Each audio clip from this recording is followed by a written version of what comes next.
The moment I walked into my store manager's office and saw the woman from the Tim Hortons sitting in the chair across from his desk, I genuinely thought I had the wrong room. I stood there in the doorway for a second, my hand still on the door frame, my brain trying to catch up with what my eyes were seeing. She looked different. The oversized winter coat was gone. The plastic grocery bags she'd been struggling with were gone. She was dressed simply but neatly, and she sat with the kind of quiet stillness that made the whole room feel calmer just by her being in it. She looked at me the way you look at someone you already know something important about. My manager, Dave, cleared his throat. He was standing behind his desk and he had an expression on his face I had never seen before in the 3 years I'd worked for him. Something between careful and impressed. "Megan," he said. "Do you know who this is?" I did not, and I told him so. The woman smiled. I should back up. It was a Tuesday in February, which in Edmonton means the kind of cold that gets personal, the kind that finds the gap between your scarf and your collar and just settles in there. I had come off a 9-hour shift at the superstore on 137th, and I was exhausted in that specific way you get when you've been on your feet all day, smiling at people and answering the same 4 questions about where the propsins. Kino ice. I stopped at Tim Hortons on the way to my car, mostly because I needed something warm in my hands before I faced the parking lot. The place was quiet. A couple of teenagers by the window. A man in a high-vis vest eating a breakfast sandwich, even though it was 4:30 in the afternoon. And near the back, an older woman sitting alone at a small table. She looked to be in her mid-70s, maybe. White hair pulled back neatly. That oversized winter coat I mentioned, the kind that swallows a person whole. She had 2 reusable grocery bags on the floor beside her chair, and she was looking down at the table with the expression of someone doing math in their head that isn't coming out right. I ordered my medium double-double and stepped to the side to wait. That was when I heard the woman at the counter. She was speaking quietly, the way you do when you're hoping not to make a scene, but the counter was close enough that I caught it anyway. "I'm sorry, can you try it again?" The cashier, a young guy, maybe 19, tapped the screen and ran her card a second time. He waited. Then he looked up with the particular discomfort of someone delivering bad news to a stranger. "It's still declining, ma'am. Do you have another card?" The woman opened her wallet. She looked through it carefully. She closed it again. "I don't," she said. "I'm so sorry. I'll leave it." She said it so calmly. That was what got me. Not upset, not flustered. Just quietly accepting, like this was a problem to be solved later, at home, alone. She started gathering her coat off the chair. I don't know exactly what made me do it. I wasn't thinking about consequences or karma or any of that. I was just tired and cold, and it was February, and she looked like somebody's grandmother, and the total on the screen said $11.40. I leaned past her slightly and tapped my debit card on the reader before anyone could say anything. The cashier looked at me. The woman turned. "Oh no. Please, you don't have to." "It's okay," I said. I picked up my coffee from the counter. "It's nothing, take care of yourself." And then I left. I walked out into the parking lot and sat in my cold car for 5 minutes waiting for the engine to warm up, and I didn't think about it again for 2.5 weeks. I had been working at the superstore for 3 years by that point. Hired on as a cashier right out of Nate, stayed longer than I planned to because the shifts were consistent and the benefits weren't bad, and I kept telling myself I'd figure out the next thing soon. I was a shift supervisor by year 2. Not glamorous, but I was good at it. I knew the floor, I knew the staff, I knew which suppliers were reliable and which ones would short you on a Thursday delivery and blame it on the weather. My direct supervisor was a man named Patrick. He'd been with the company for 11 years and he managed through a combination of passive pressure and strategic forgetfulness. If something went wrong, he forgot he'd approved it. If something went right, he remembered it was his idea. I don't think he was a bad person exactly. I think he was just someone who had been in a position of small power for long enough that he'd started to confuse his preferences with policy. He didn't like me. I was never entirely sure why. My best guess was that I was efficient in a way that made him look slower than he was, and that made him uncomfortable. Whatever the reason, about 8 months before the Tim Hortons thing, the dynamic had shifted from neutral into something I can only describe as deliberate friction. It started small. My break schedule changed without notice. Shift assignments I'd requested got quietly reassigned. Once, I put together a proposal for a new floor layout in the dry goods section, something that would have reduced the bottleneck near the end caps on delivery days, and sent it to Dave, our store manager, through the proper channels. Patrick called me into the back room the next morning and told me that I had overstepped and that suggestions should go through him first. I apologized and said I understood. I didn't push back. I needed the job. But it kept going. My performance notes started including things that felt invented. Vague language about attitude and team cohesion. Nothing specific enough to dispute, just enough to create a record that could be used later. I knew what a paper trail looked like. I had watched it happen to other people. I started keeping my own notes, times, dates, what was said. I stored them in a folder on my phone labeled Receipts, which felt appropriate. In December, 2 months before the Tim Hortons incident, he recommended someone else for the assistant manager opening that I had applied for. The person he recommended had been with the store for 8 months. I had been there 3 years. Dave signed off on it without asking me a single question about my application. I went home that night and sat in my kitchen and thought seriously about quitting. I had enough saved to cover 2 months of rent. I could find something. I had a good resume, but I didn't quit.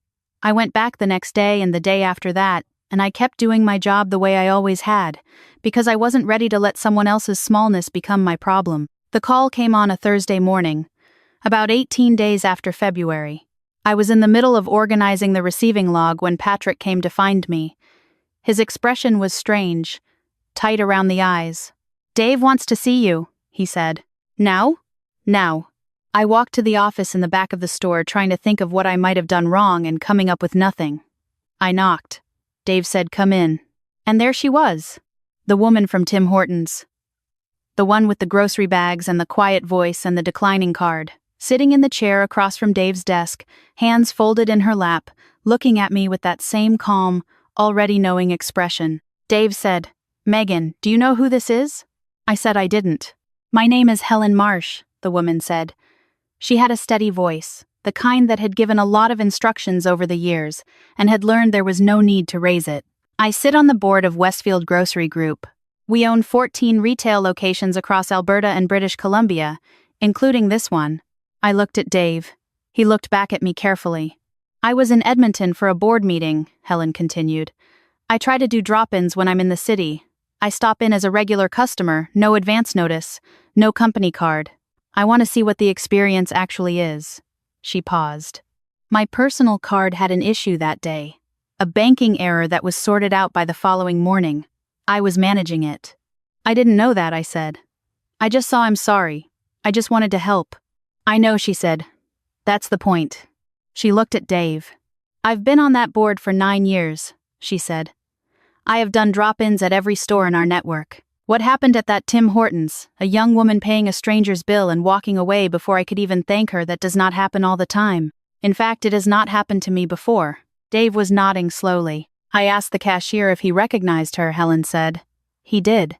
He told me she worked here. It took me a couple of weeks to track down the right location and the right name." She looked at me again. "Your cashier said you were one of the best shift supervisors he'd worked with. He said that without me asking." I didn't know what to say. I said thank you, because it was the only thing I could find. "I also asked to see your HR file while I was waiting," Helen said, and something in her tone shifted slightly. Still calm, but with a different kind of weight behind it. She looked at Dave in a way that made him straighten up slightly. "I had some questions about the performance documentation from the last 8 months, particularly the language around attitude and cohesion. It felt inconsistent with what I was hearing from floor staff about you."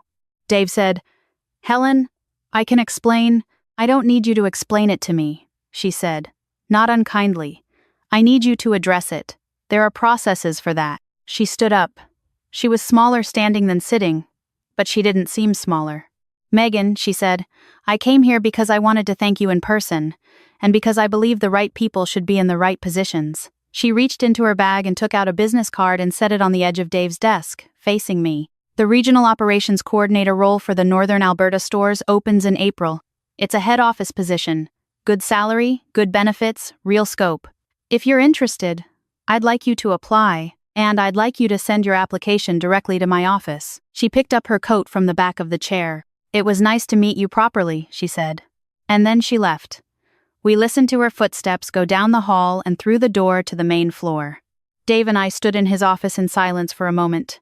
"Megan," he started. I have to get back to the receiving log, I said. I'll be in the back if you need me. I sat in my car again that night.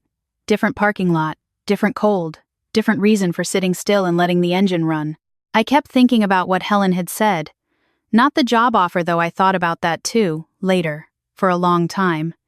I kept thinking about what she had said about doing the drop-ins, about wanting to see the experience as it actually was, about how she had sat at that Tim Hortons table with her declining card and her grocery bags, and she hadn't identified herself, hadn't explained, hadn't asked for anything except to quietly manage her own situation and get on with her day. I thought about the fact that when her card was declined, her first response was not panic or anger, it was calm.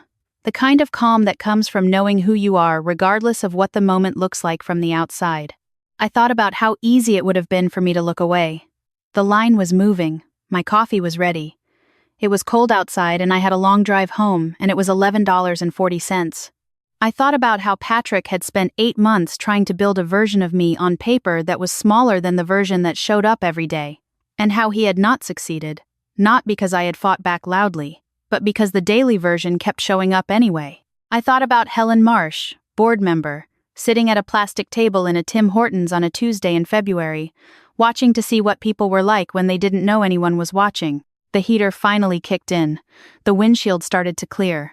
I picked up the business card from my passenger seat and looked at it for a minute. Then I put it carefully in the front pocket of my bag. I applied for the role in March. I sent the application directly to her office, like she said. I got the job. There is something I think about sometimes, when I'm having a hard day or dealing with something that feels unfair. I think about the fact that Helen Marsh had been on that board for 9 years, and in 9 years of drop-ins, no one had ever quietly paid her bill and walked away without waiting to be thanked. I don't tell that story because I think I did something exceptional. I didn't. I spent $11.40 because a woman needed her coffee and her grocery bags and a few minutes of dignity, and it cost me almost nothing to provide that. I tell it because of what she said when she handed me that card. I had asked her, I don't know why, it just came out. I asked her if she did this kind of thing often. The drop-ins, the showing up without being announced, the watching. She looked at me for a moment. I have been in rooms with a lot of important people, she said, and I have found that the most reliable way to understand what a person is actually like is to see them when they have nothing to gain. She put on her coat. You had nothing to gain, she said. That tells me everything I need to know. I think about that a lot. The idea that every ordinary moment is, in some sense, an audition. Not for a job, not for a reward, just for the question of who you actually are when no one is watching and nothing is on the line, and the coffee is getting cold and it's February in Edmonton, and it would be so easy to just walk out the door. I'm glad I didn't walk out the door. The Marine Corps teaches you a lot of things. That was the line from the original story, and it doesn't belong here. What belongs here is this. My grandmother used to say that kindness is only real when it costs you something and expects nothing back. She said it was easy to be generous when people were watching. The hard version was the other kind. I think she was right. I think Helen Marsh would agree with her. And I think Patrick, wherever he is now, probably learned something that Thursday. About paper trails. About the way things look from the outside. About what happens when the person you've been quietly building a case against turns out to be exactly who she said she was all along. I don't know for certain. I wasn't in that conversation. But I do know that when I gave my 2 weeks' notice in late March, he didn't say much. He looked at the floor. He said he hoped the new role worked out. I thanked him. I meant it. Because I think without him I might have stayed comfortable and small and certain that the ceiling above me was real. It wasn't. It never was. It was just a Tuesday in February, and a woman with a declining card, and $11.40, and nothing to gain. That's the whole story. That's all it was.